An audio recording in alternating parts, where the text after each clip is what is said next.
বাবাজান কেবলার ওরস শরীফ আজকে 259 বছর। দেশের বিভিন্ন জায়গা থেকে অনেক ফরেনারও আছে বাবাজানের দরবার শরীফে কালেকশন করার জন্য। কিন্তু তো খুবই মশহুর একজন আল্লাহর ওলি, যে দরবারে আসলে মানুষ আল্লাহর সান্নিধ্য পেতে পথটা ক্লিয়ার হয়, যেখানে সবসময় এটাকে বেলায়েতের ভান্ডার বলে। বেলায়েত প্রাপ্ত আল্লাহর একটা ওলি। আল্লাহ নিজেই তো বলছে কোরআন শরীফের মধ্যে, ইন্না রাহমাতুল্লাহি কারিবুম মিনাল মুহসিনিন, আমার রহমত অতি নিকটে আমার মহসিন বন্দার তো প্রিয় বন্ধু, প্রিয় বন্দার কাছে। তো ওরকমই একজন আল্লাহর ওলি হযরত শাহ সুফি আমানত খান রহমাতুল্লাহ আলাইহি, যার দরবারে মানুষ আসলে ওনার উসিলা দিয়ে আল্লাহ পাক কবুল করে নেন। আপনি রাতেও আছেন, দিনেও আছেন, যখনই আসবেন দেখবেন মানুষ রিয়াজতরত অবশ্যই আছে এখানে। কেউ তাহাজ্জুদ করছে, কেউ জিকির আজকার করছে, কেউ মোরাকাবা করছে।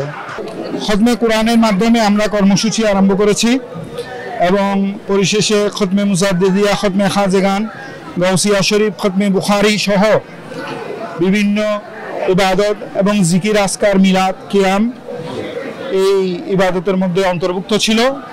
প্রতি বছর নিয়ে এবছরও সম্পূর্ণ শরীয়ত অনুযায়ী বাবাজান কেবলার দরবারের মধ্যে আমরা পবিত্র ওরস শরীফ উদযাপন করতে যাচ্ছি।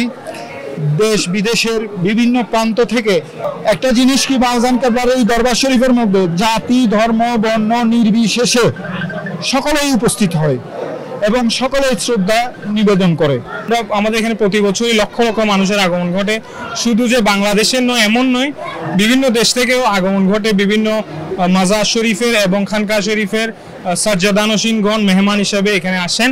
আমরা ওনাদের মেহমানদারি করে থাকি। 3 দিন ব্যাপী এসব আয়োজন আমাদের হয়ে থাকে। বাবাজান কেবলার আশেকান, ভক্ত, অনুরাগী, ধর্ম বর্ণ নির্বিশেষে সকলে হাজার হাজার মানুষ পুরো বাংলাদেশ থেকে এবং এশিয়া মাইনর থেকে আজকে এখানে আগমন করেছেন।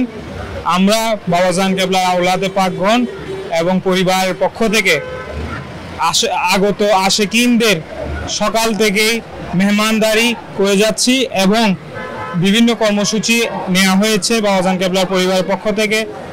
হযরত শাহজাদা ইজাজউদ্দিন মোহাম্মদ আজিম খান নকশবন্দি মুজাদ্দিদি নির্দেশনায় শাহ আমানত দাওয়াখানার পরিচালনায় আজকে ফ্রি মেডিকেল ক্যাম্প করে সকল যেগুলো দুঃস্থ মানুষ আছে সবাইকে চিকিৎসা সেবা দেওয়া হয়েছে।